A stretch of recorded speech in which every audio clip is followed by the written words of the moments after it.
aim do you think most describes today? Which what? Which aim most describes today? Which Well, aim? American dream actually. American dream? Okay, yeah, that's a good one. I mean,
Okay.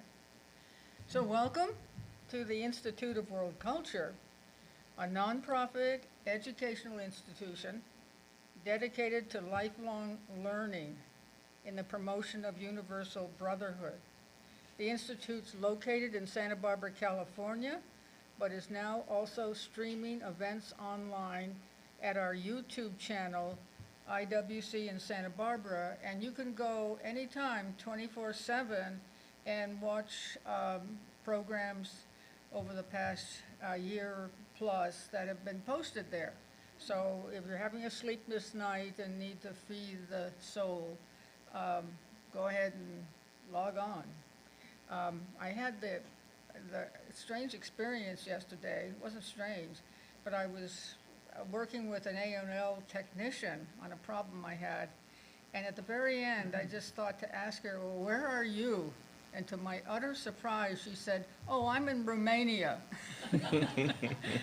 So we are global. And so I gave her the website, and she was very grateful. My name, I think most people know, is Carolyn Dorrance, and I'm going to be serving as chair for today's event. Now, information regarding the Institute can be found on our website, worldculture.org, and in a monthly newsletter and on the back table.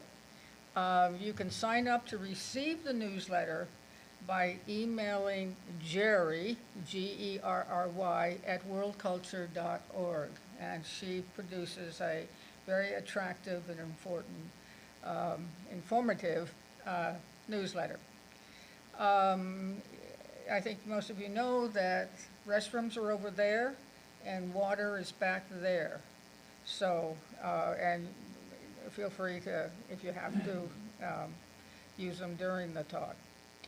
The 10 aims of the Institute are articulated in what is called the Declaration of Interdependence, and the inaugural address for the Institute occurred on July 4th, 1976, and was somewhat in competition with the festivities over the Declaration of Independence.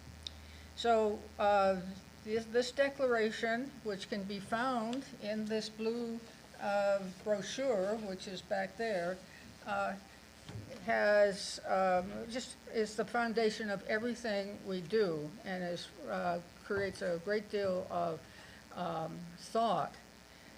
They're posted on the website, and they're found in various places.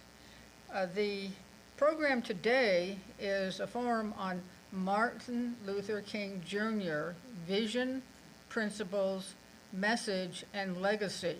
And some of you, if you have a good almanac, might have already noticed that tomorrow, the 28th of August, is the anniversary of the March on Washington and the speech by Dr. King on I Have a Dream. So that's part of the scheduling of today's event, that you can be all prepared and particularly hear about his ideas. You can see that this program does contribute to the theme for the year, opening doors through nonviolence and magnanimity. Particularly out of the 10 aims, we might focus on aim number 2, to renew the universal vision behind the American dream through authentic affirmations of freedom, excellence, and self-transcendence in an ever-evolving republic of conscience. And in these turbulent times, I can't think of a more constructive way to kind of counter the effects that we hear too much about, or we hear a lot about in the news. So our main speaker today is one Donson Kiplagat, and he is a native of Kenya, and he came to America. I think it's always very significant. There's a kind of line between his coming to America on what is referred to as the Kennedy plane. President Kennedy thought that there ought to be more people coming from around the world to experience the American dream. And I think there were 3 planes, and he was on one of them. And former President Barack Obama's father was also on one of these planes. And so they came, and they had lived it up in New York for a little bit and had a tour. And he was assigned to Orange County to start with a community college program, and then found his way to UCSB, where he earned his BA and his MA. His BA was in mathematics. His MA was in economics. So it's kind of a good combination. After finishing his formal education, he found it desirable to stay in Santa Barbara because at that time the Institute was just being formed, and actually I had the same experience. And so he found a job in the tutorial center, and for over 3 decades he hired tutors and instructors for providing tutorials, and he helped guide them and counsel them, hundreds of them, and indeed by the time he retired, thousands of them, of students from diverse backgrounds, and helped them achieve their academic and personal goals. It was one of the most vibrant places on the campus, it seemed to me. Many of them went on to become teachers, doctors, lawyers, and other success in other professional fields. His lasting interest in Dr. Martin Luther King began in the 1960s during the Civil Rights Movement. And he also came aware of and began to study the ideas of Mahatma Gandhi, of Indian independence fame. Both of them have been heroes and a source of hope and inspiration for all these years. It is his conviction that their teachings, exemplification, and legacy of nonviolence will continue to be leavening in fostering peace and goodwill in the world. As a member of the IWC since its founding in 1976, he is totally appreciative and feels he's benefited in magnificent ways from its programs, gaining deeper appreciation of many who have contributed to an emerging world culture, and particularly an appreciation of the legacy and the teaching of Dr. King and Mahatma Gandhi. So he will enlighten us. He has organized his presentation with a list of topics that I think you're going to see at some point. And so he will speak. There will be time for questions. And then there is, hopefully there will be a time for a short video of the I Have a Dream speech. And then after a vote of thanks, we will have some announcements about future programs. So we hope you'll kind of stay in the flow of things. All right? So I give you friend and buddy. We've worked all this past week and kind of had a chance to find out what we share. And I found out how talented he is. Oh. So let's hear from Johnson Kiplagat.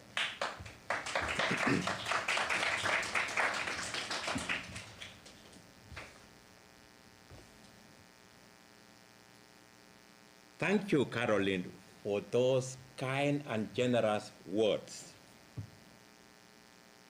In 1963, the year Martin Luther King Jr. made his iconic I Have a Dream speech at the Lincoln Memorial in Washington, D.C., a climacteric turning point in the civil rights movement began.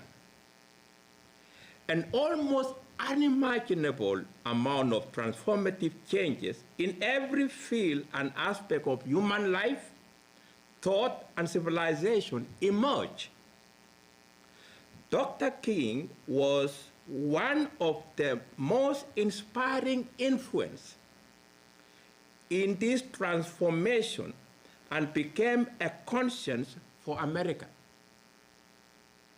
As a gadfly of nonviolence, he sought to raise the consciousness of Americans from the prison of prejudice and racism to the healing plateau of brotherhood, equality, and justice. In his I Have a Dream speech, Dr. King addressed several themes, including the ending of racial segregation, justice, equality, freedom, and the promise in the Declaration of Independence of life, liberty, and the pursuit of happiness for all Americans. My goal in this forum is to share with you some reflections on Martin Luther King's fundamental principles, values, and show how they can become key sources of a new and a more meaningful American dream. The first chapter that I will present is to give an overview or an outlook of King's universal unity and cohesion, human brotherhood, beloved community, racial equality. The first fundamental principle of Dr. King's American dream are universal unity and cohesion, human brotherhood, and beloved community. He believed that all life is a part of a single process. All living things are interrelated, and all men and women are brothers and sisters. Whites and blacks are brothers in the brotherhood of man. All have a place in the beloved community. The actions of one react on the lives of all, on the good or otherwise of society. All actions are inextricably bound up with the nature of activities and strivings of individuals. The brotherhood of man meant for King that we are inseparable from one another, and that we cannot injure our neighbor without injuring ourselves. Because of the essential unity of man, and for that matter, for all that lives, it follows, therefore, that if one man gains spiritually, the whole world gains with him. And if one man fails, the whole world fails to that extent. Similarly, no man can rise superior to his individual failings without lifting, be it ever so little, the whole body of which he is an integral part. In the same way, no one can sin nor suffer the effects of sin alone. In reality, there is no such a thing as separateness. Because in a real sense, all life is interrelated, the agony of the poor impoverishes the rich. The betterment of the poor enriches the rich. We are inevitably our brother's keeper, because we are our brother's brother. Whatever affects one directly affects all indirectly. I can never be what I ought to be until you are what you ought to be. And you can never be what you ought to be until I am what I ought to be. This is the interrelated structure of reality. beloved community. On King's view of beloved community. Beloved community was a recurring theme in King's sermons and speeches from the beginning of his career to the end. It was the ultimate goal for which he worked. For King, the beloved community was an integrated community in which all men and women of all races and creeds lived together harmoniously as brothers and sisters in peace. It was the kingdom of God come to earth. All rivers and streams must end in beloved community. King did not think of political power as an end, nor was economic power. They may be a means to support the development of community, but religious and social influences may provide a better and more ethical inspiration for creating a brotherly society. Beloved community or human solidarity is not automatic and must be worked for. While universal unity and human solidarity are facts in nature, whether or not we accept them as such, human solidarity must be worked for. Unless and until humankind is able to accept that in essence all are members of one family by reason of the sameness of their origin, no brotherhood is possible except in a partial sense. Just as an injury to any part of our body affects the whole body, so too every member of the human race is united with every other by reason of coming from the same source. Beloved community or human solidarity is a positive expression depending entirely on human effort. The term beloved community or human solidarity is a positive expression because it depends on human effort deliberately made in the right direction. Each individual is a self-conscious thinker, and as such, he has to put himself in unison and harmony with all beings and the whole nature around him. Man and man alone can realize how essential it is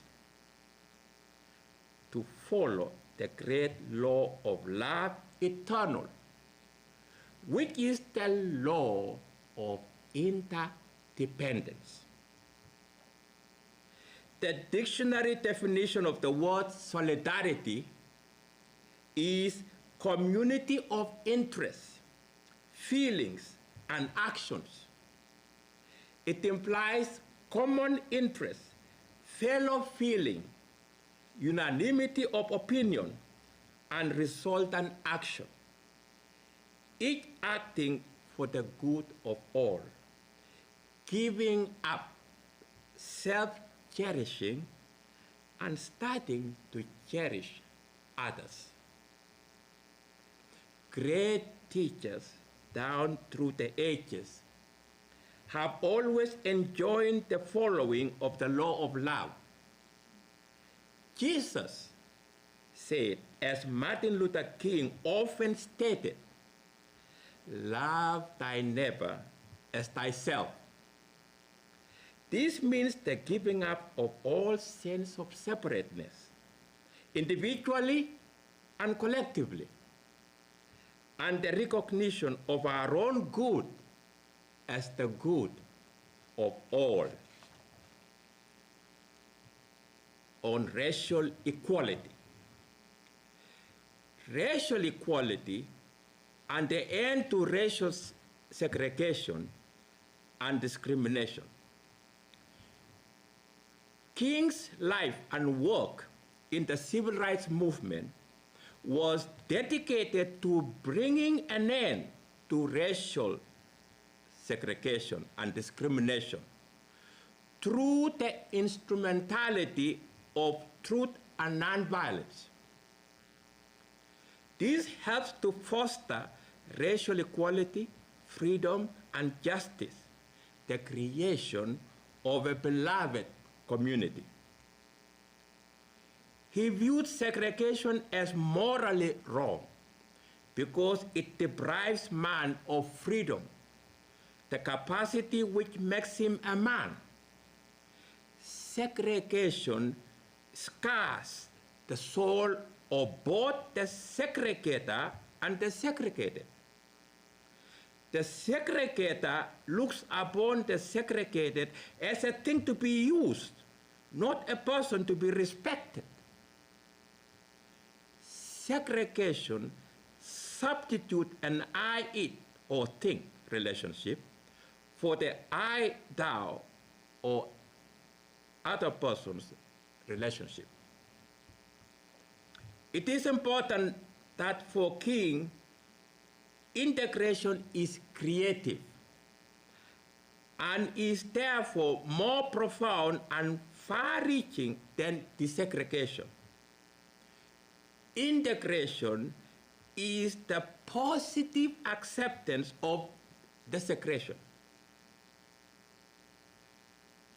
The goal is integration, which brings about genuine intergroup and interpersonal living. In his book, Trumpet of Conscience, King states that man is a child of God made in his image and therefore must be respected as such. Until men see everywhere that in divinity all men are one, we will be fighting wars. This now brings us to the second chapter with regard to King's outlook on supremacy of moral law, means and ends,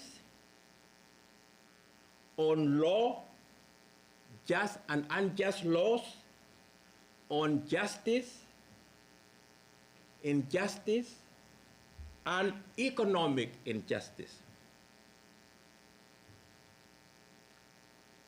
The second then fundamental principle or value of Dr. King's American Dream outlook is the supremacy of moral law and the necessity of the purity of means in order to achieve righteous ends. Like Mahatma Gandhi, King had a scrupulous regard for and insistence upon pure and moral means. This effort is not generally appreciated enough. There is a challenge to recognizing moral and universal means. People are more inclined to accept that the end justifies the means. It often happens that desirable or approved ends are sought to be achieved by morally doubtful means. Just as in religions, dogmas and doctrines have been established by immoral ends.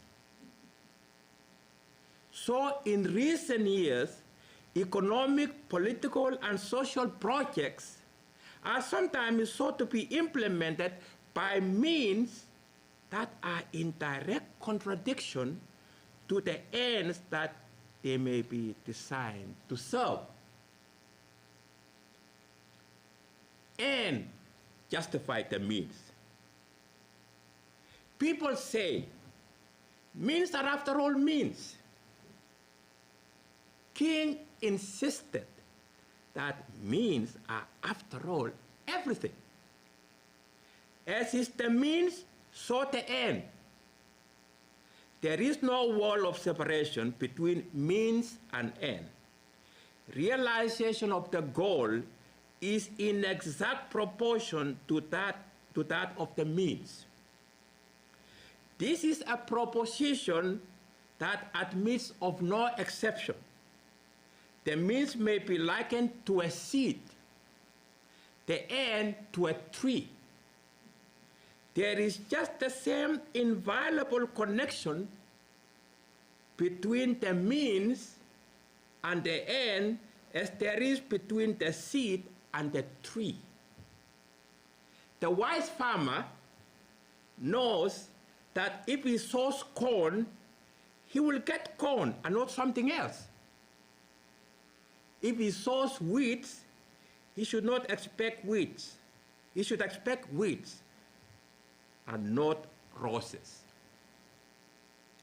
The belief that the end justifies the means is untenable even scientifically. Every act must bring its appropriate results. The effects which can ensue from a cause must be inherent in that cause itself, or they could never make themselves felt. Just as the appropriate plant issues from its seed and no other. It could not be otherwise, although it must be recognized that there may be a time lag between a cause and its manifestation in effects. There is also a relationship between a cause and the individual who experiences the effects. Importance of purity and moral means in the development of just society. One of the great philosophical debates of history has been over the whole question of means and ends. And there have always been those who have argued that the end justifies the means, that the means really aren't important. The important thing is to get to the end. So, if you are seeking to develop a just society, they say that the important priority is to get there. And the means are not really important. Any means will do so long as so long as you can reach the goal. The means may be violent. They may be untruthful means. They may even be unjust means to a just end. In fact, Martin Luther King Jr., throughout his non-violent civil rights campaign, insisted that we will never have peace in the world until men everywhere recognize that ends are not cut off from the means, because the means represent the ideal in the making and the end in process. Ultimately, you can't reach ends through evil means, because the means represent the seed and the end represents the tree. On law, just and unjust laws.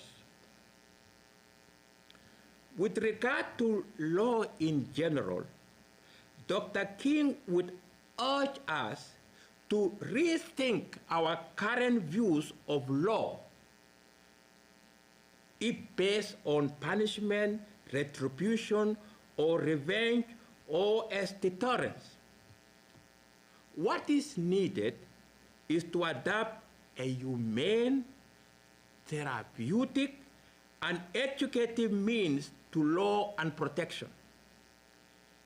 In his classic essay, Letter from Birmingham Jail, Dr. King presents an insightful and practical understanding of what are just and unjust laws.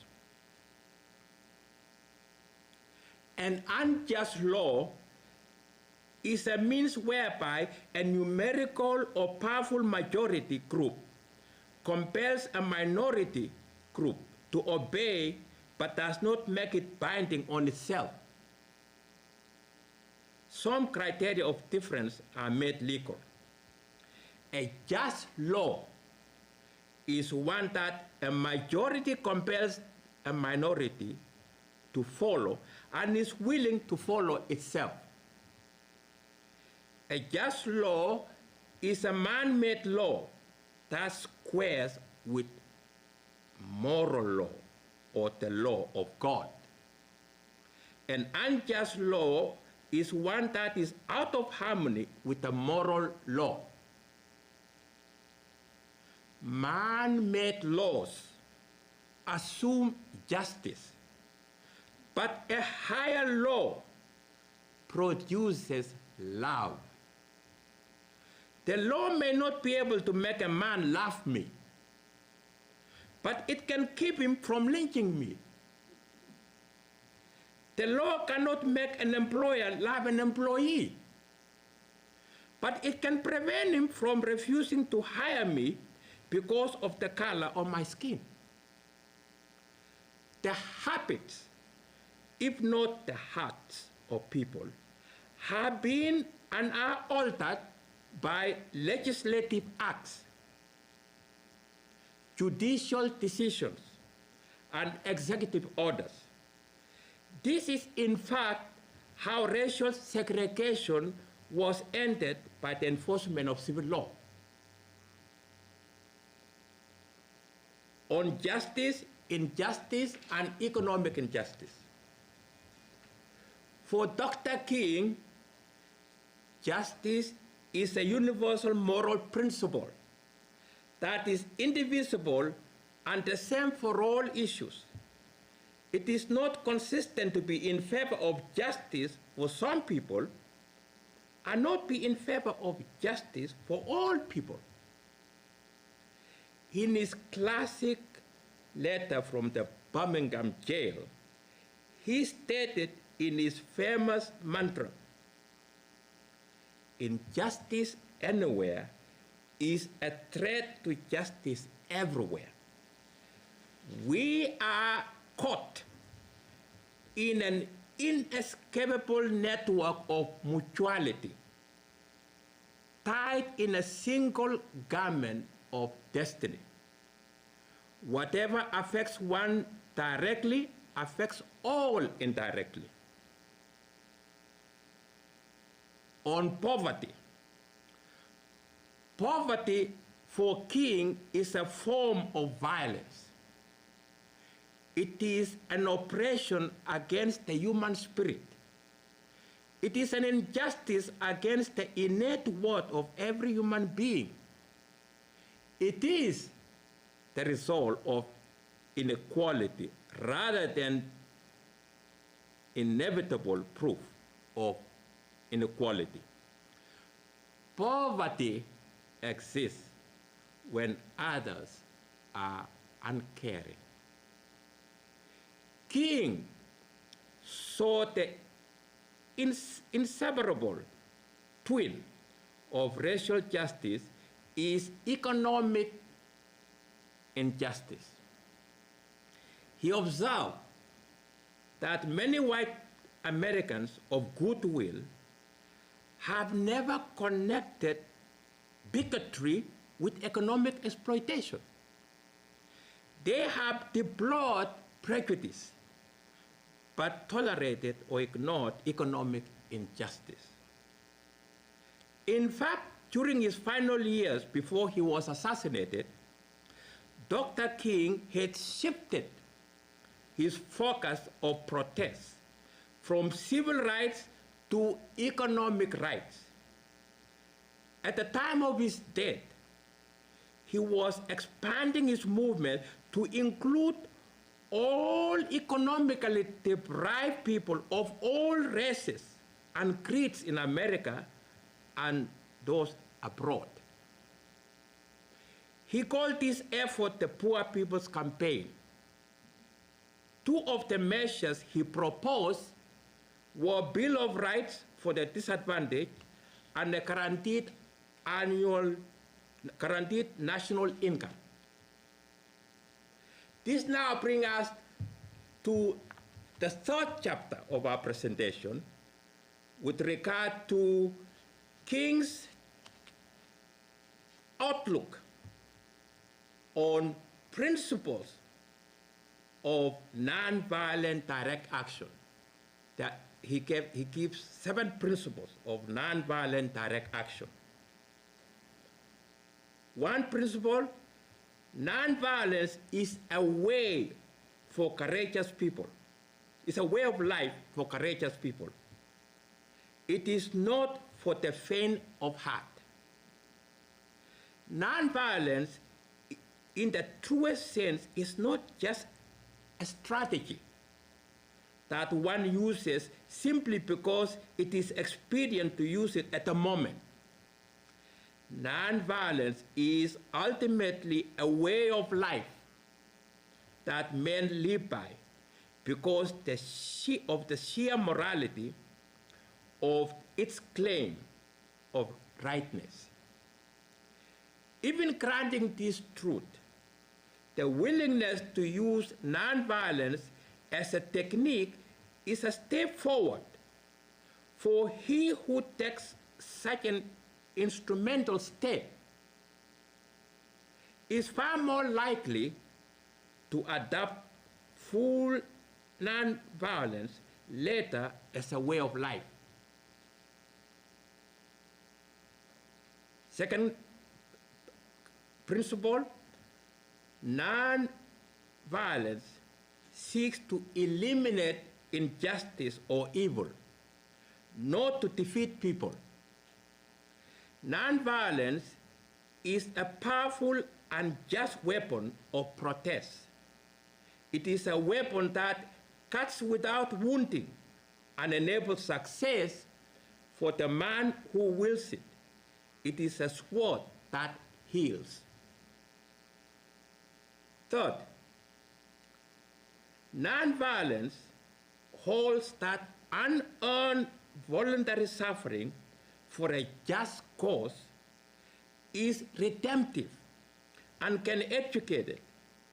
Its use can transform people and society. Suffering experienced by nonviolent resistors of injustice was unearned and therefore redemptive for both individuals and society. The fourth principle, nonviolence chooses positive love for others instead of hate. Nonviolence, at the minimum, is to do no harm. The essence of nonviolence is positive love. Hatred ceases not by hatred, but by love. This is the law of love eternal. The fifth principle of nonviolence. Nonviolence seeks to win friendships and understanding. Nonviolence appeals to our conscience, to our moral sense of what is right and wrong. It appeals to our higher self, the true friend in each of us. The sixth principle, The aftermath of nonviolence is the creation of the beloved community of true sisterhood and brotherhood. The seventh principle.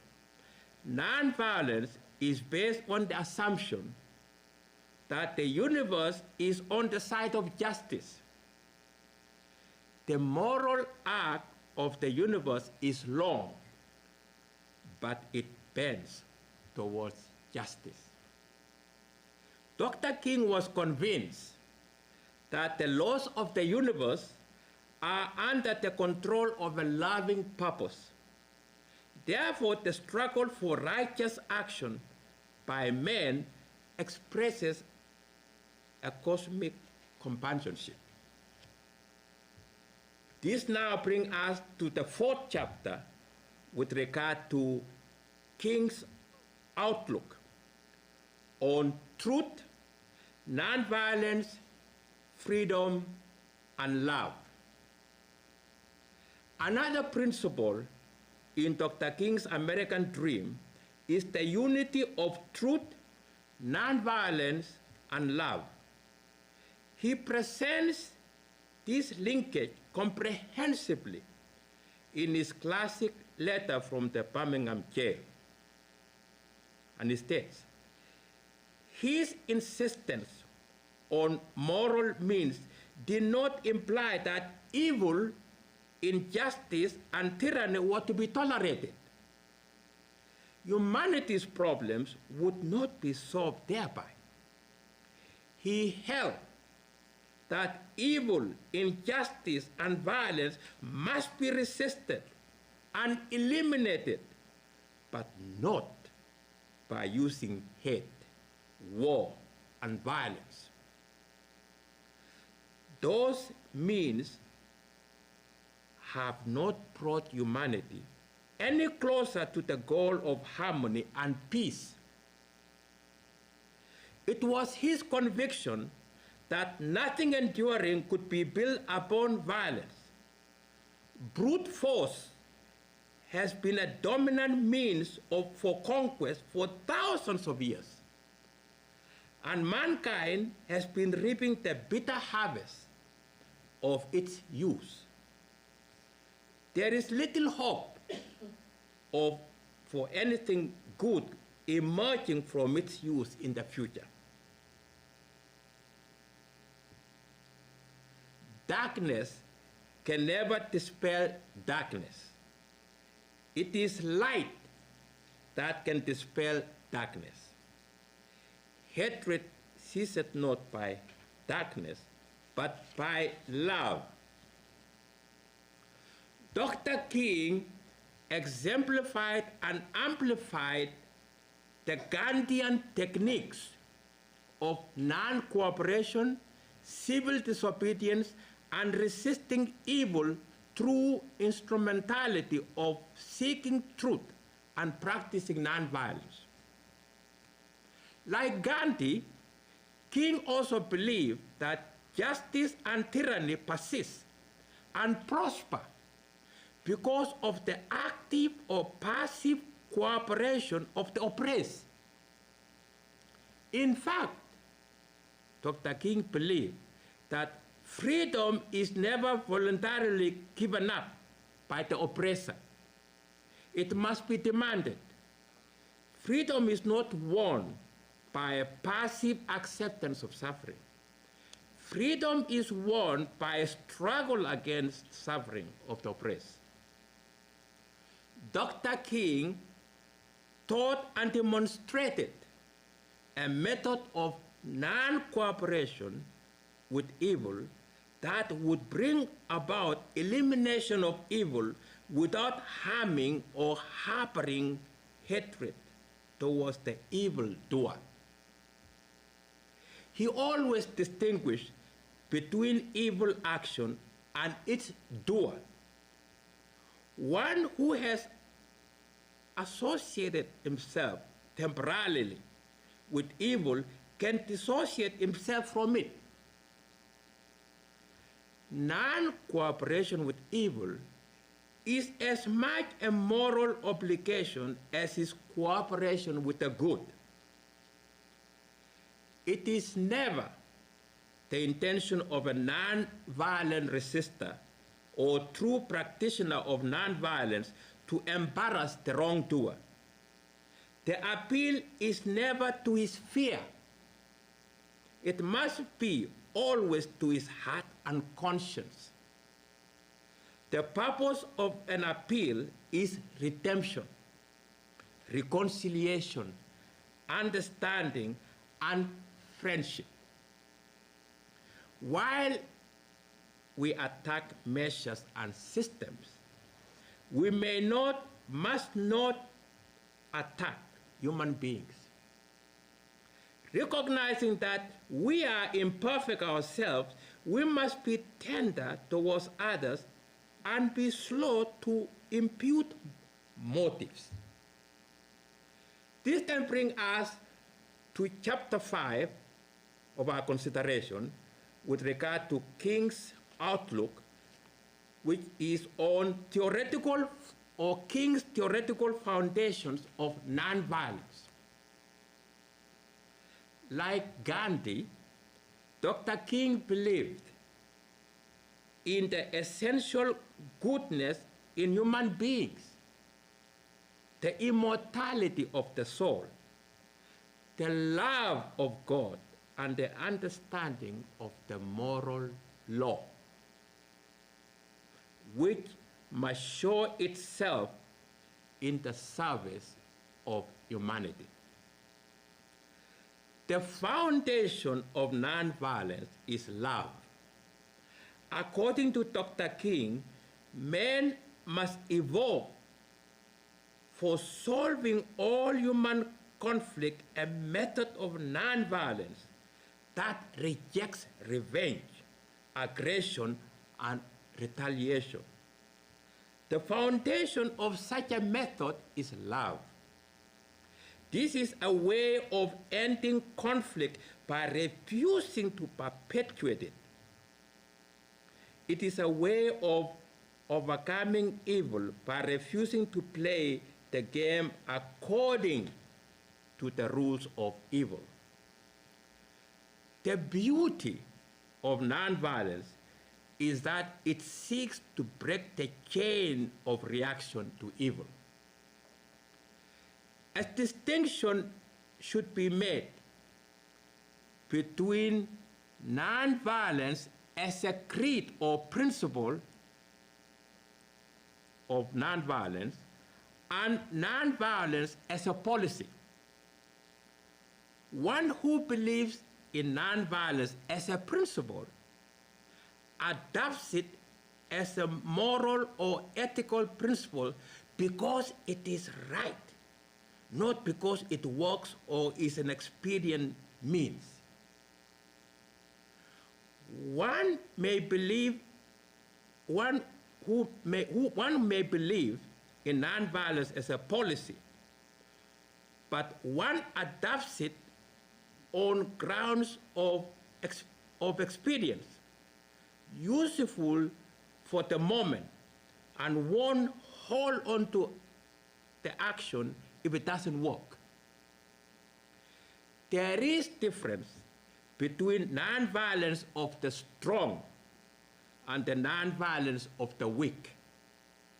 Nonviolence of the strong are those committed to the principle of unconditionality and is willing to die for his actions. This requires that one must be strong morally and spiritually. Nonviolence of the weak are those who believe in it but are not willing to die for it or hold a commitment to it unconditionally. It is therefore important to recognize and appreciate that moral force or soul force has much strength and virtue as the capacity to return a physical blow. But to refrain from hitting back requires more will and bravery than automatic reflexes of defense or retaliation. This then brings us to the 6th chapter of our presentation with regard to King's outlook, and this is on is on, you might say, King's recipe of pledge of commitment and nonviolent direct action.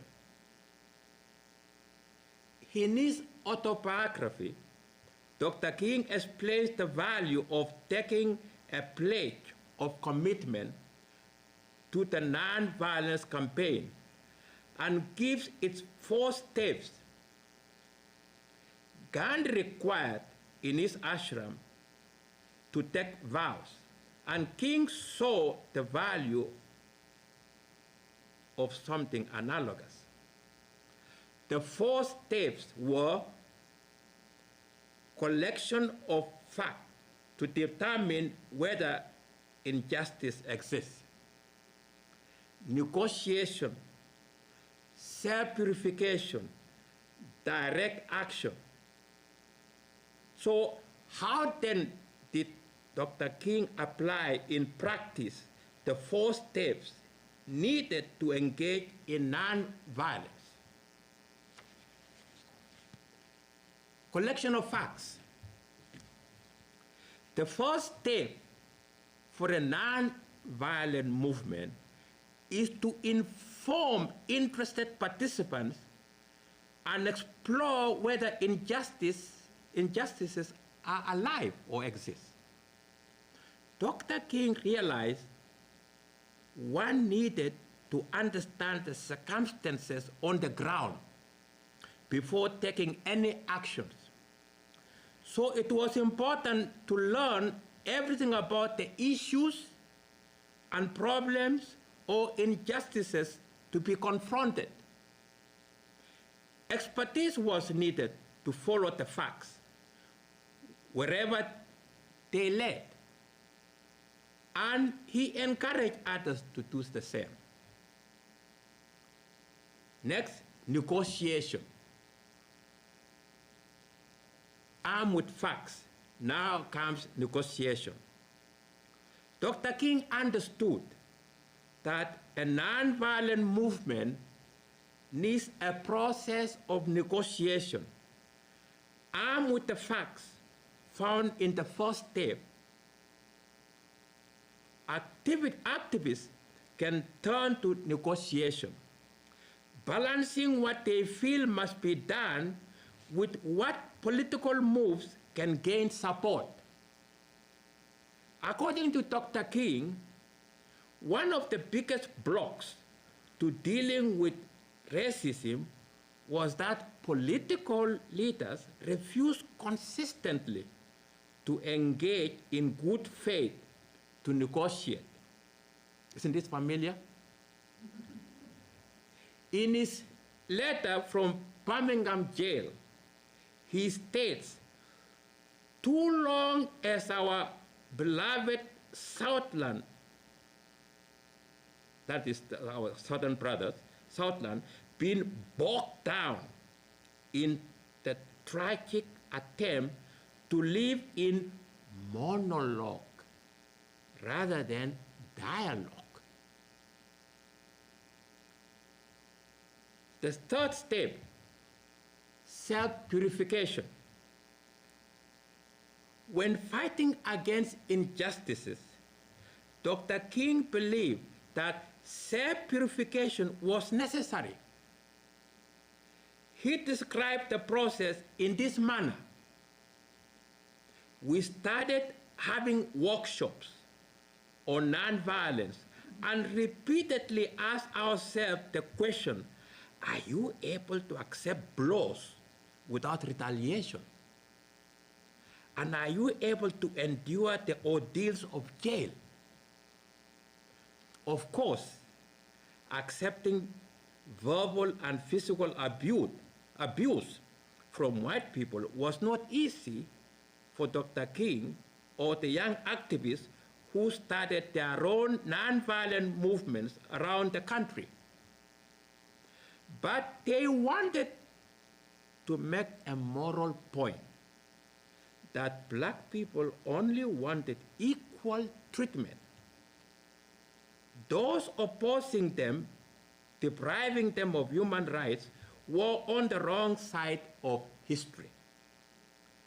Self-purification was also a method of mentally preparing them for white backlash. The next is direct action, the fourth step. Lastly, Dr. King believed in using direct action.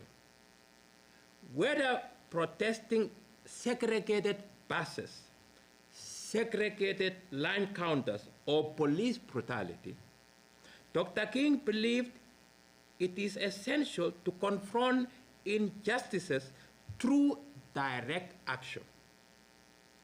Silence will never change the monotonous drumbeat of American racism. For Dr. King, direct action referred to protests, sit-ins, boycotts, and marches where black people and the white people who supported them could peacefully demonstrate for the demands of the movement. In his letter from the Birmingham jail, Dr. King states, "We must see the need of having nonviolent gadflies to create the kind of tension in society that will help men to rise from the dark depths of prejudice and racism to the majestic heights of understanding and brotherhood." The last step, reconciliation.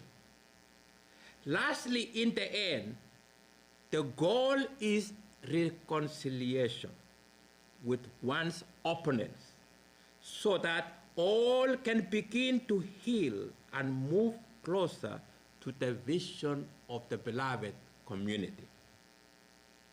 When negotiation fails, a call for constructive nonviolent action permits civil disobedience to bring an end to unjust laws by resisting them everywhere it is needed.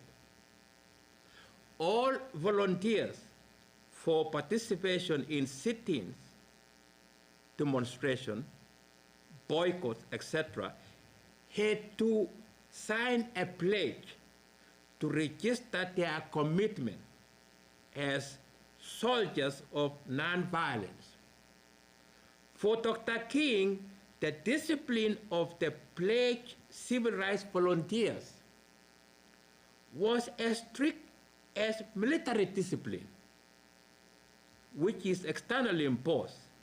The nonviolent practitioner, however, or holder of nonviolence and truth, relied on self-imposed discipline.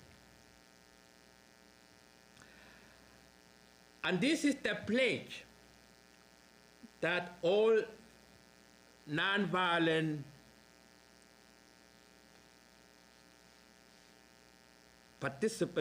volunteers or practitioners, this is the pledge that they had to sign, which reads, "Pledge, I hereby pledge myself, my person, and my body to the non-violent movement. Therefore, I will keep the following 10 commandments. 1, meditate daily on the teachings and life of Jesus.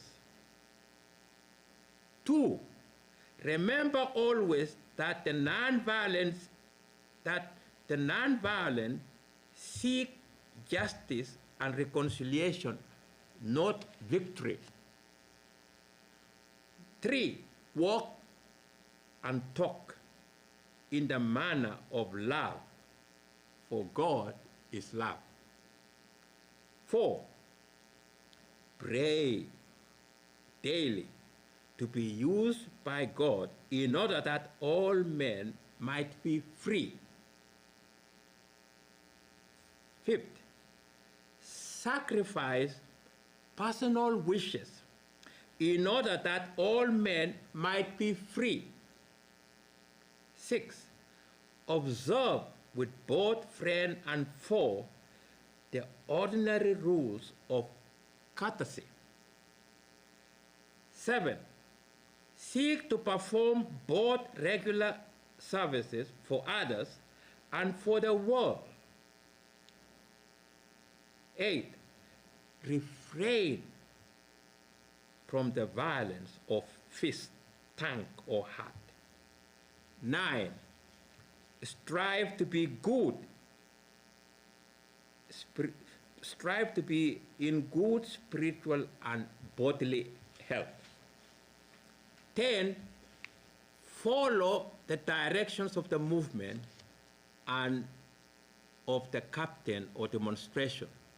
So these 10 commandments were really to prepare the civil rights volunteers who had pledged themselves to purify themselves spiritually, mentally.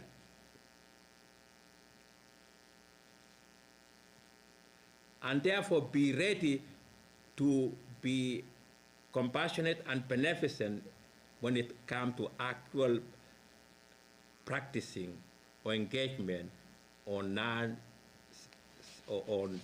non-violent campaign. Now this brings us to chapter 7, which is on King's view on the strength to love. In his book, Where Do We Go From Here?, Dr. King offers the following insightful dimensions of love and its moral strength. Love is the key that unlocks the door which leads to the experience of ultimate reality. Love is mankind's most potent weapon for personal and social transformation.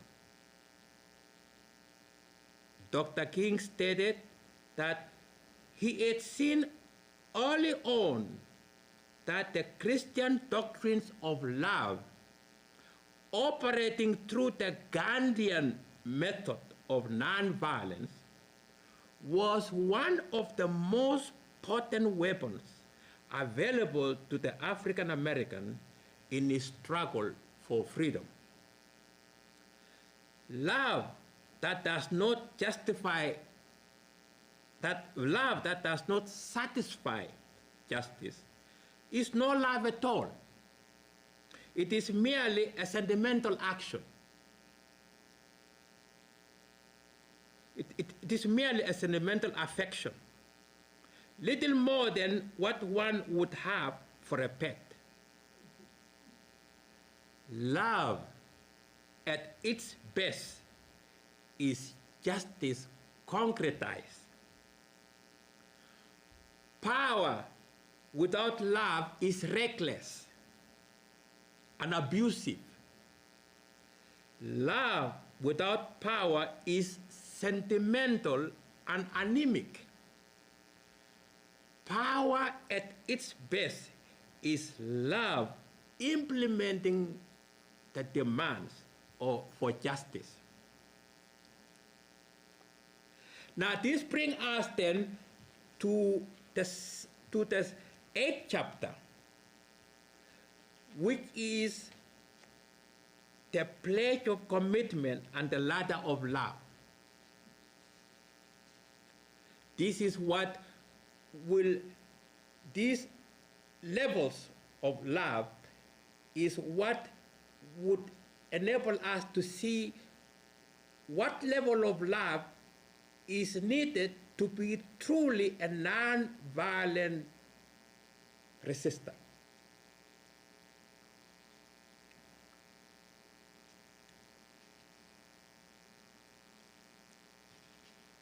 And the nonviolent volunteers or resistors were trained in the Gandhian philosophy of nonviolence, as well as in how to be a protester. They underwent training to develop tough mind and tender heart in the spirit of Christ's injunction, be ye therefore wise as serpents and harmless as doves. The nonviolent practitioner was trained to distinguish between the three levels in the ladder of love, using Greek terms. Eros is romantic love, the kind of love that you have for your mate, which is inevitably a little selfish. Philia is the kind of love that is a sort of intimate affection between personal friends. These are the person you like. It is a reciprocal love. You love because you are loved. It is conditional love. This is what is familiar, isn't it? Agape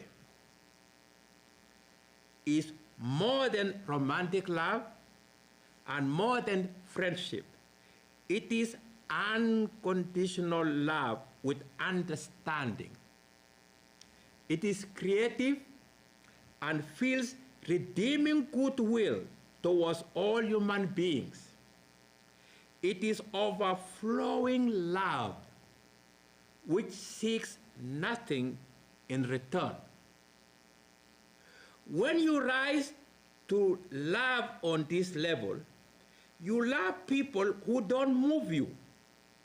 You love your enemies. You love human beings because God loves each.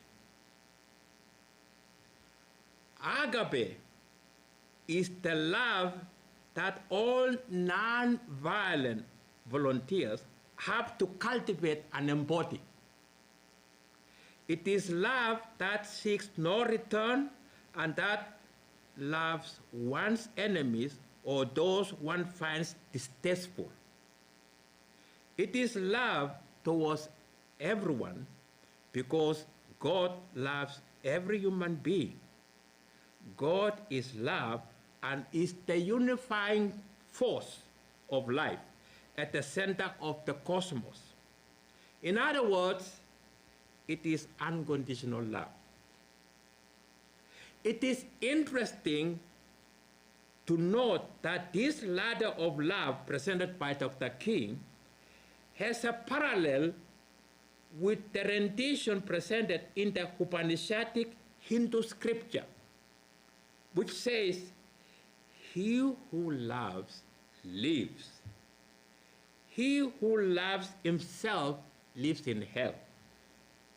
He who loves another lives on earth. He who loves others lives in heaven. He who silently adores the self of all creatures lives in that self, and it is called eternal peace." Now this brings us then to chapter 9 of our presentation, which is with regard to the Dalai Lama on perception. His Holiness, the Dalai Lama, wants us to recognize the false appearance of things and see how our perception of others and their actions can become distorted and judgmental in our consciousness. Dr. King would have agreed with this danger of false appearances. It is due to ignorance, the Dalai Lama teaches, that we see things and phenomena as inherently separate. This danger would be the source of all our negative emotions and false tendencies such as greed, envy, anger, and violence. The Dalai Lama enjoins us, as would King, we think, to cultivate positive emotions of loving kindness and goodwill. They are based upon the absolute conviction of the oneness in all human beings, regardless of gender, color, sex, and talents. This then brings us to chapter 10, the pathway towards a new American dream.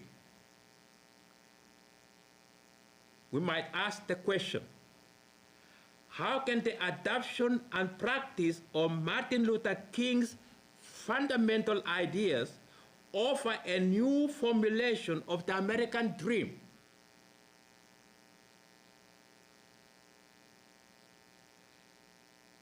King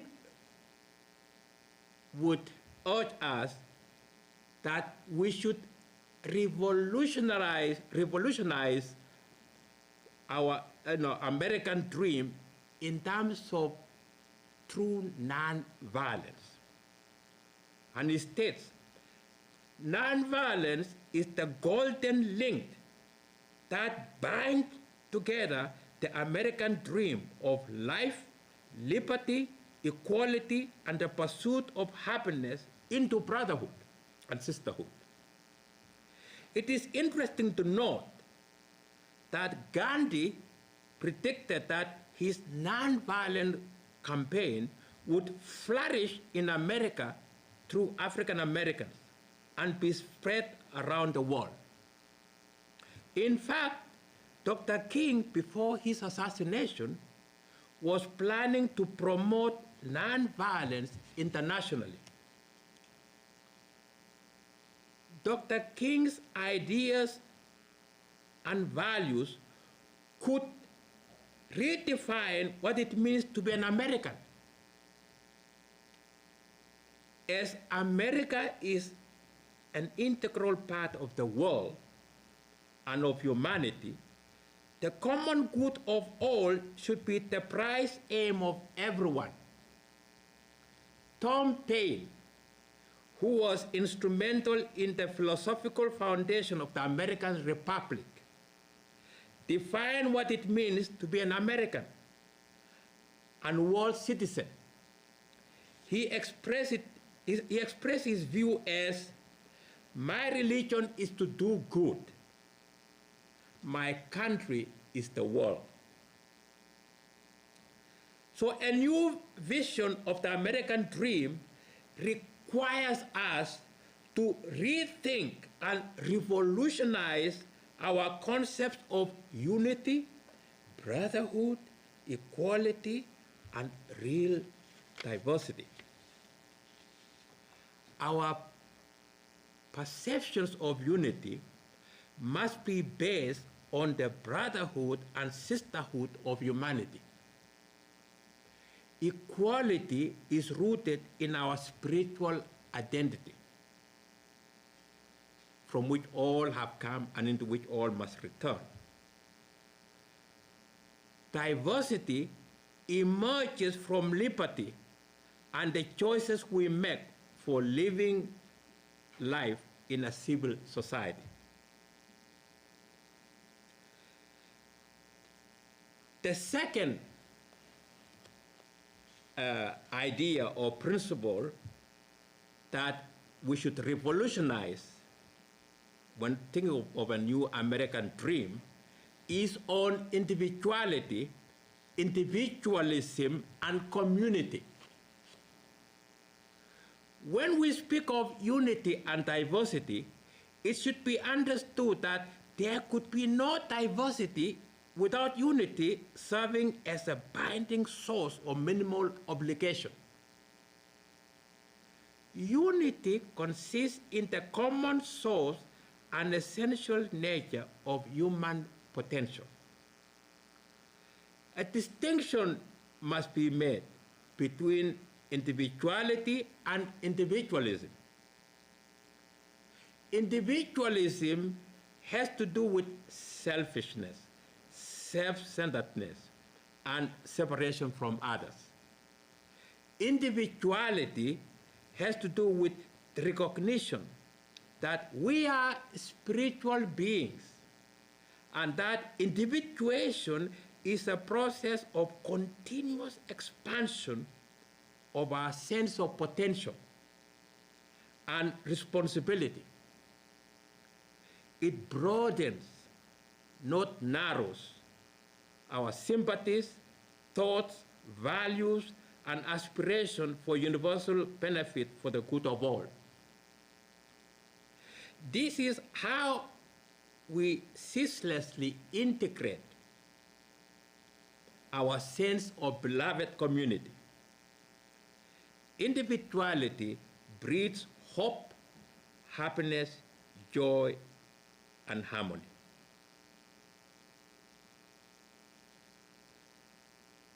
Kings would urge us to revolutionize our view of nature and of helping nature. Every human being is part of nature. Therefore, each has within himself all the powers, forces, and energies that exist anywhere in nature, and use them wisely. Hence, each should accept gratefully the responsibility of helping nature, show reverence for nature, and cooperate with others to protect nature. To become conscious co-workers with nature is the prerogative and duty of all human beings. Men and women alone have the liberty of freedom of self-conscious choice. Upon our choices depends the harmonious progress of all beings evolving with us in our planet Earth. Next, in relation to consideration of a new American dream, or what would be one of the ingredients for a new American dream, is to revolutionize our ideas or values of liberty, ownership, trusteeship. Liberty or freedom of choice is not merely doing whatever one desires to do,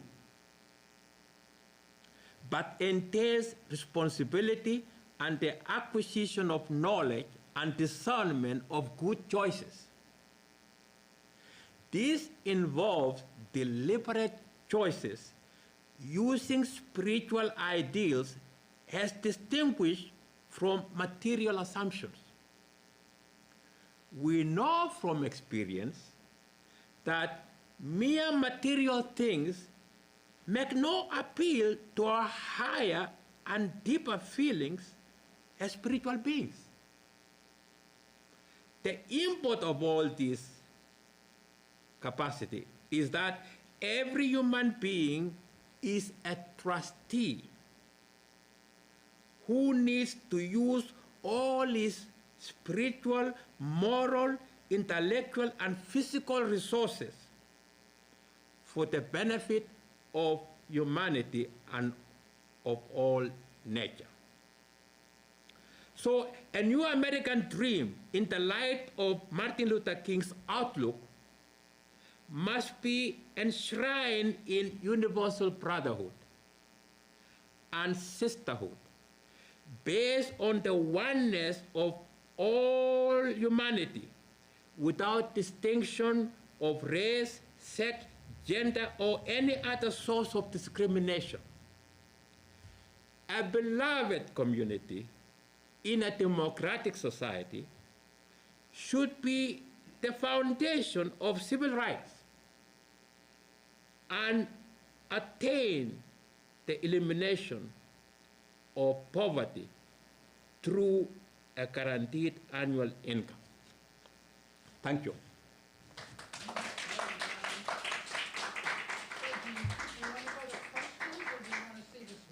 Yeah, not the video. Okay. We're going to see a segment of a fantastic documentary showing him making the I Have a Dream speech on the steps of the Lincoln Memorial.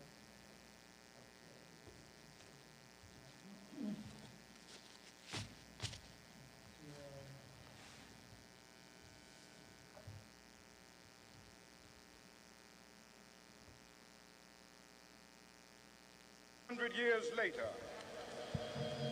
the Negro lives on a lonely island of poverty in the midst of a vast ocean of material. This nation will rise up and live out the true meaning of its creed. We hold these truths to be self-evident, that all men are created equal.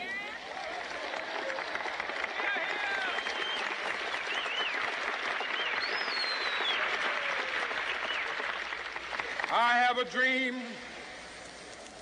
that one day on the red hills of Georgia, the sons of former slaves and the sons of former slave owners will be able to sit down together at the table of brotherhood. I have a dream that one day, even the state of Mississippi, a state sweltering with the heat of injustice, sweltering with the heat of oppression, will be transformed into an oasis of freedom and justice. I have a dream that my 4 little children will one day live in a nation where they will not be judged by the color of their skin, but by the content of their character. I have a dream today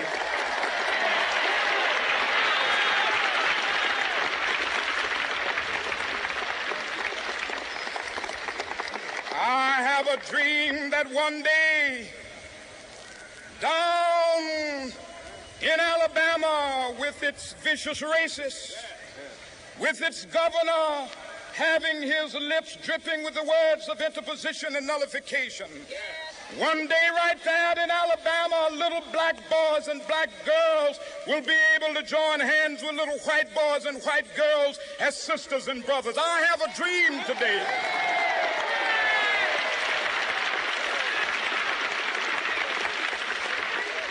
I have a dream that one day every valley shall be exalted, and every hill and mountain shall be made low. The rough places will be made plain, and the crooked places will be made straight. And the glory of the Lord shall be revealed, and all flesh shall see it together. This is our hope. This is a faith that I go back to the South with. With this faith, we will be able to hew out of the mountain of despair a stone of hope. With this faith, we will be able to transform the jangling discords of our nation into a beautiful symphony of brotherhood. With this faith, we will be able to work together, to pray together, to struggle together, to go to jail together, to stand up for freedom together, knowing that we will be free one day. This will be the day. This will be the day when all of God's children will be able to sing with new meaning, "My country, tears of thee. Sweet land of liberty, of thee I sing. Land where my fathers died, land of the pilgrim's pride. From every mountainside, let freedom ring. And if America is to be a great nation, this must become true. And so let freedom ring. From the prodigious hilltops of New Hampshire, let freedom ring. From the mighty mountains of New York, Let freedom ring from the heightening Alleghenies of Pennsylvania. Let freedom ring from the snow-capped Rockies of Colorado. Let freedom ring from the curvaceous slopes of California. Not only that, let freedom ring from Stone Mountain of Georgia. Let freedom ring from Lookout Mountain of Tennessee. Let freedom ring from every hill and molehill of Mississippi, from every mountainside. Let freedom ring, and when this happens, when we allow freedom ring, when we let it ring from every village and every hamlet, from every state and every city, we will be able to speed up that day when all of God's children, black men and white men, Jews and Gentiles, Protestants and Catholics, will be able to join hands and sing in the words of the old Negro spiritual. Free at last, free at last. Thank God Almighty, we are free at last.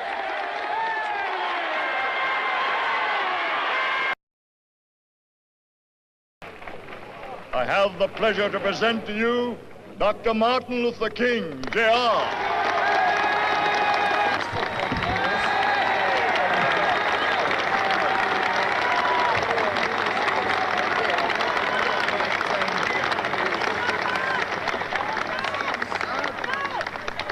Yes. I am happy to join with you today in what will go down in history as the greatest demonstration for freedom in the history of our nation.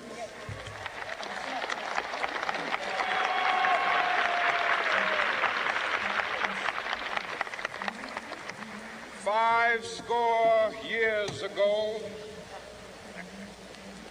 a great American in whose symbolic shadow we stand today signed the question essentially is that we seem to have difficulty making connection between light of hope means to millions and ends, of Negro slaves, and who had then been the question seared in the flames of withering how should we injustice. understand means and ends in a manner, as King mentioned, that is spiritually, beneficently elevating to all of us. Well, the problem with regard to means and end is that it arises out of not understanding who we are. Who are we? And remember, I shared with you the foundations of nonviolence is based on the inherent goodness of all human beings, the immortality of the soul, and that love is at the center of cosmos, and each of us has the capacity to express that love which is beneficent. Now, what this means then that if we are going to lead our life, nonviolence as a way of life, if we are going to live our life as truly human beings, which means then we have to live life in terms of principle. Remember, King and Gandhi also make this distinction between a principle of nonviolence, which is actually the very nature of our being. So, and if we live by this principle of nonviolence, which is universal and is not conditional, then in practice, it becomes a question then of how to see and express the goodness, not only in ourselves, but the goodness in all human beings. King, like Gandhi, would make a distinction, perhaps this might help, would make a distinction between absolute truth and relative truth. You see, most of us, we take absolute truth as relative truth. And this, according to King and Gandhi, is the source of violence. So, if you do that, it means then that you don't recognize the germ of truth in other human beings. So nonviolence, means then that where you make the distinction between absolute truth and relative truth, you recognize that although each one of us at their very root, is rooted in, you might say God or absolute truth. But in practice, in terms of application, knowing that we are in essence, this one source, then in practice, and each one of us is that, then in practice, you will try to see a germ of truth in each one. Regardless, they may misbehave or do other things, but you know that each human being is inherently good, and there's some germ of truth. So when you try to see the germ of truth in each and every one, you begin to grow. You begin to expand your feelings, sympathies, compassion. But this is how actually we grow.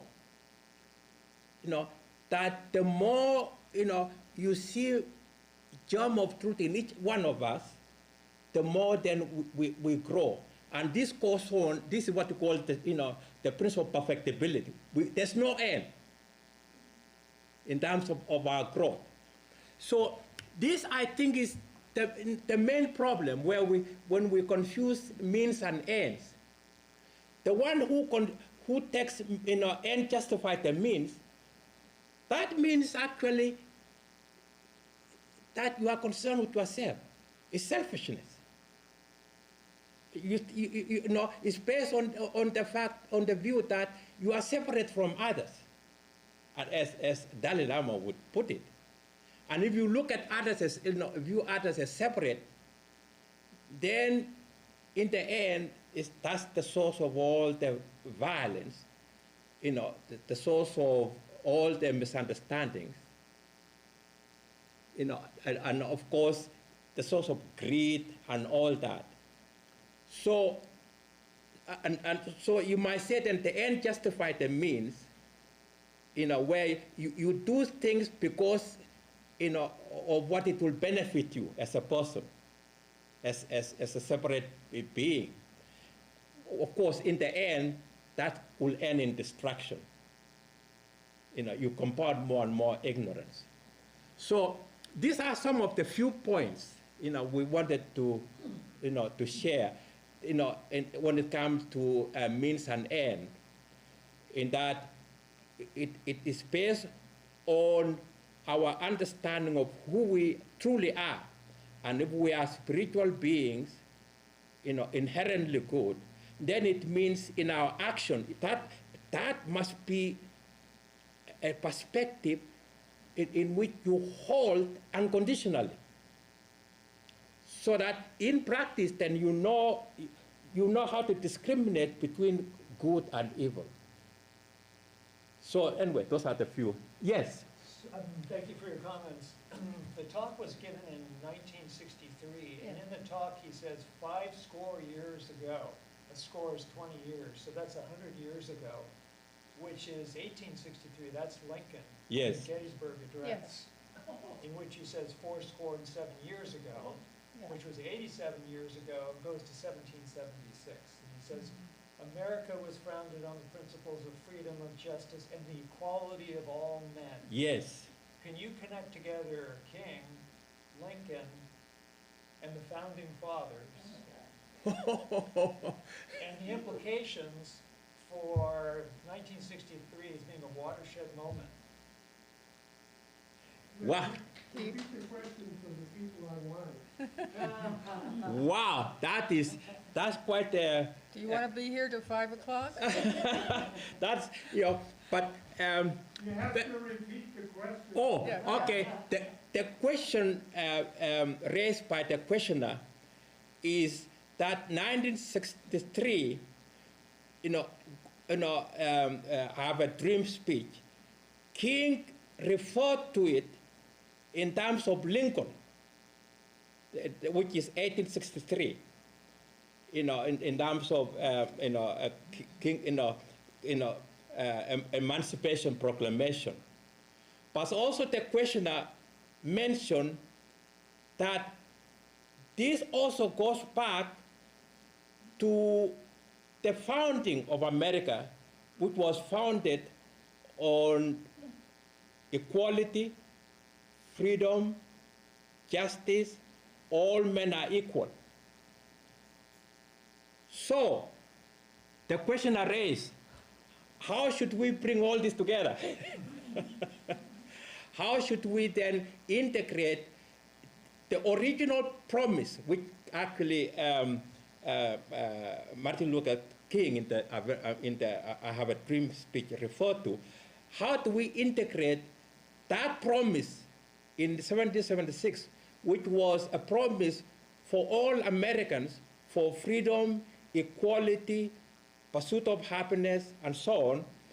How do we integrate that with, you might say, how to integrate that with then, Martin Luther King's speech on I Have a Dream, which is really has to do with brotherhood. So again, we refer to this in our presentation. The Declaration of Independence, which was the foundation principle upon which American Republic was founded, and it was really probably the only nation in history which was founded on principle. It was founded on principle. It's very unique, which means it is universal. So you might say America was founded on universal principles. And America was founded as an experiment in universal brotherhood. That was the basis. It was not, making money or all this, but it was an experiment, on universal brotherhood. And it embodied and it connects with ideas of unity, which is what we share, or you can call it brotherhood, sisterhood. It connects with the ideas of equality and the ideas of diversity or liberty. No. So, as again, King, pointed out in his I Have a Dream speech in 1963, the question then became that with the African Americans especially, even though it was declared in 1776 about freedom, equality, and so on, African Americans never attained that freedom until, of course, Emancipation Proclamation by Lincoln. But then, even after that, the African Americans had to be confronted with Jim Crow laws and segregation. And this then, brings to what we were sharing, in the talk, that, and what actually Dalai Lama, would express, namely that all human beings are one, and that segregation is immoral and wrong because it's based on separateness, a sense of being separate from others, which is not what the universe is. There's nothing, in the universe, there's nothing separate. Everything is interrelated. So it becomes then a question, which is now our task, which we try to, share in terms of what would go into a new American dream, that we will need then to redefine, first of all, as we shared, nonviolence. That, in fact, which is connected with positive love, which is, of course, connected with viewing all human beings as the same, and so on. So we need to, change our view or transform our view of nonviolence then, where it becomes the golden link between, you might say, unity, equality, and diversity. So we need that, and then it's based on on the assumption or basis that we, all human beings, are essentially the same. And with that outlook, then we have to redefine what it means to be an American. American is not simply one sect or group and so on. An American is based on the basis that all human beings are the same, and therefore to be American is, so to speak, to do good, as Tom Paine would be, where you try to expand your sense of brotherhood, sisterhood to each and everyone. And also where you change, you transform your outlook in terms of not viewing your own country as the only one, but where you see yourself as a world citizen living in a particular nation, but where your outlook is universal. So, and another thing too, I think, which is worth sharing, and this is important, and that is, we have a problem with regard to unity, equality, diversity. See, unity is the common basis of all beings and things. And each one of us spiritually is identical with that, with that source or unity. Now, diversity, or the many things we see, those are the result or emerge from unity. You cannot have diversity without this overarching unity. You might say the oneness of all.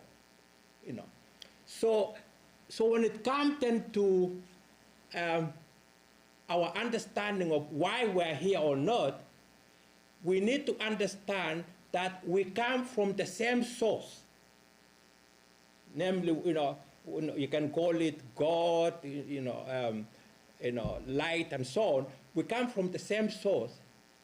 But if we come from the same source, then the goal must be also the same, which is, of course, to realize our potentiality and unity with all life. So the source is the same, the goal is the same. Now, how to get to the goal will then depend on the choices as human beings, on the choices each one of us makes. And of course, this is where all the problems arise, that we make choices which are not in terms of the unity of all things, but we make choices that are more selfish, separative. And this is, of course, what creates all the suffering. And this creates all the violence. So our task then is, so to speak, to integrate the source, that we all are spiritual beings. We have come from the same source, there's no difference. Integrate that with the goal that the goal in the end is perfectibility, where we expand our sense of oneness, but ultimately is really to achieve or realize unity of all life. So we have to combine these two and work in harmony. Where the goal, the source and the goal, in terms of the path we take and choices we make, are in harmony. This is, of course, the challenge. Because most of the time, we separate. We don't think that the goal in the end is the same for all human beings, and that the source is the same. The only where the problems arise is in our action, in terms of whether we act in terms of our true nature. If we don't, then that's where all the problems we have. Suffering, pain, and usually those are reminders that we're on the wrong path. So anyway, those are the few points. Those are the few points. It's a very deep subject, but we thought, and this is what is misunderstood, that unity is connected with the source of all. Diversity emerges from unity. So all these things you see in the universe, they all have come from the same source. And if that's the case, the goal is going to be the same. It's not going to be different. But what will vary is the choices we make. And that's, of course, the challenge. What it means to be an individual. I think there's another question. Oh, yes. Not a question, a statement. Yeah. I am humbled by the power of your understanding of the whole thing. Oh, thank you so much. Thank you. Yes, back there, Donna. Yes. You mentioned that King talked about or made a distinction between individualism and individuality. Yes. The one having to do with a kind of sense of separateness, the other having to do with a kind of expansion of human potential. Yes. And then he also said at some point that poverty exists when others are uncaring. Yes. And then you talked about King's idea for a guaranteed or national annual income. Yes. So I was wondering, did he give any idea of how he would imagine a guaranteed annual income developing or unfolding, and connecting it with these other ideas that where people get confused between individualism and individuality and the potential for something like a guaranteed annual income? Yeah. The question. Repeat question. Yeah.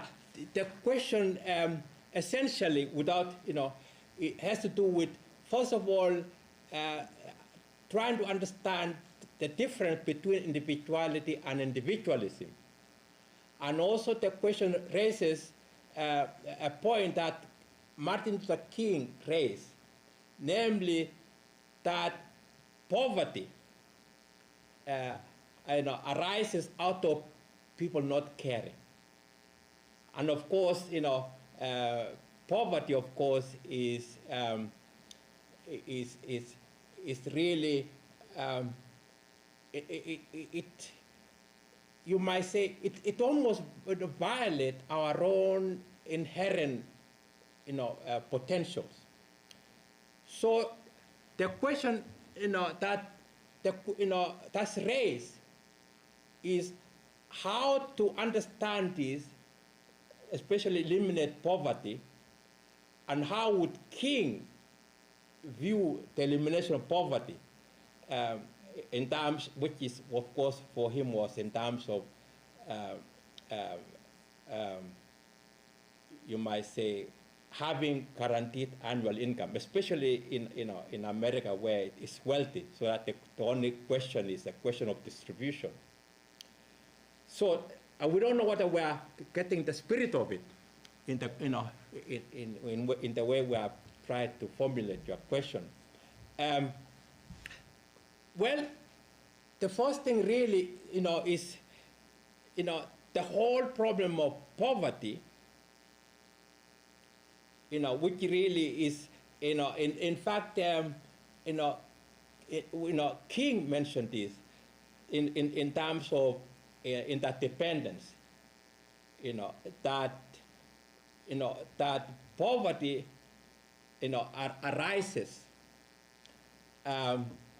out of, you might say, well, poverty, you might say, the betterment of the betterment of the poor enriches the rich, So King then would say the whole question then, with regard to poverty, is recognizing that as spiritual individual beings,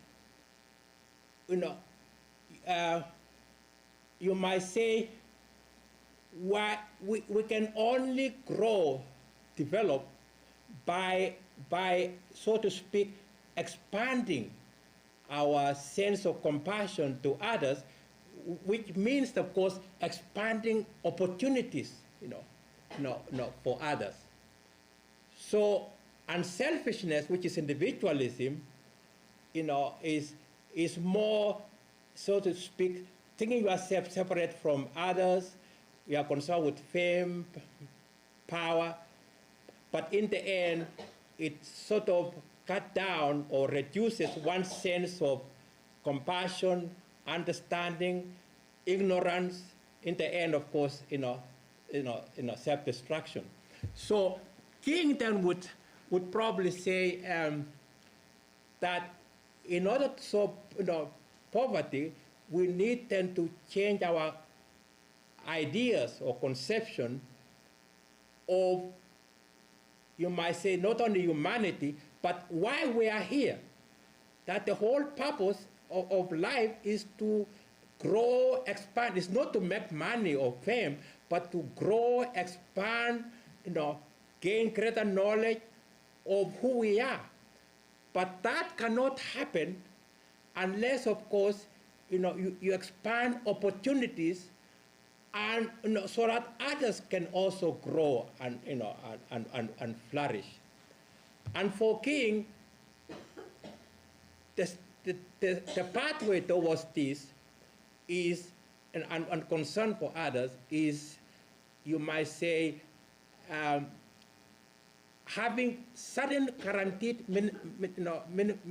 minimum income for all, so that all can then have opportunities to be able to grow. So anyway, those are the few points. Are there any other comments? We're kind of getting close to our temporary adjournment. I think you can see that just as the Institute, the pursuit of Institute aims is a continuous process. That's true in history, and that would be, that's why we need to keep alive and study and try to apply the ideas that have been presented to us. And next week we'll continue this pursuit, in a sense, of the American dream, with a program 2 to 4, the Song of Concord, in which the vision of a well-known, now past,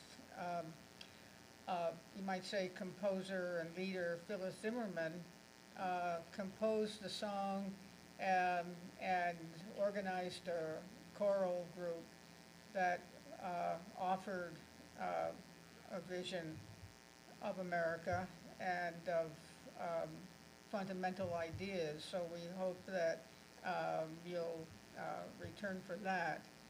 But meanwhile, we have a very important duty, namely to thank Danson, and Kurt Gradine is going to give a vote of thanks.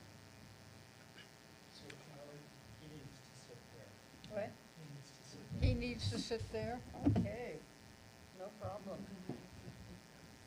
That's right, that's the whole thing.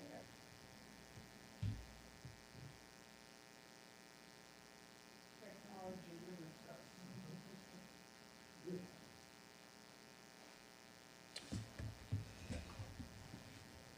Well, very briefly, I have to agree with one of the members in the audience who, towards the end, announced that she was humbled by the clarity and force with which Danson was expressing fundamental truths and principles that King held to. And we were given such a rich elucidation, really, of so many points. But what really, was really transformative for us and really awakening was the fact that Danson started with the broad spiritual and philosophical principles that King held to, and showed in a very clear way and with poetic but also very carefully chosen quotes and passages that underlying perspective that animated King also animated his entire movement and guided his thinking in relation to all aspects of that movement. And we also were touched because we've known Danson for so many years, over 40 years, and we know that these are things very close to his heart and things that he, principles and ideas that he uses to guide his own life. So we felt that probably because of that fact, that actually our own conscience and our own recognition of the truths that he was speaking of was wakened. And we were particularly touched on so many points and the clarity with which they were offered. But just to mention one was the, in describing the 4 stages of a nonviolent campaign, where Danson shared with us the 10 commandments that a practitioner, a participant, would have to sign their name to. And presumably they'd be given a chance to study those commandments before they were asked to put their name to them. But and there was a number of things. Each one was really so striking. But in particular, we recall the first commandment, if we're getting this right, was to meditate daily on the life and teachings of Jesus. And even though, as Danson clearly expressed, even though Martin Luther King arose out of the Christian tradition and expressed his spirituality in terms of passages in the Bible and that we typically find in the Christian tradition, the underlying current is one that's very universal, right?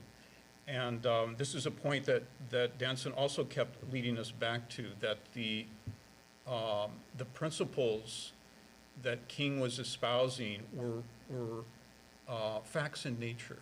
These were realities, and that through the practice of nonviolence, one was not only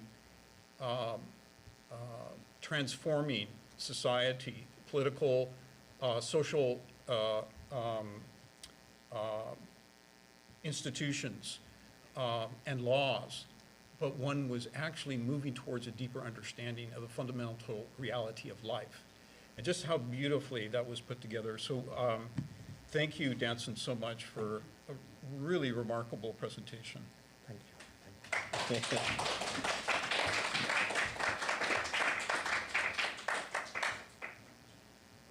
Yeah, thank you, and thank you all for coming. I'm sure you found much to think about it. And this is just one way in which we could contribute to the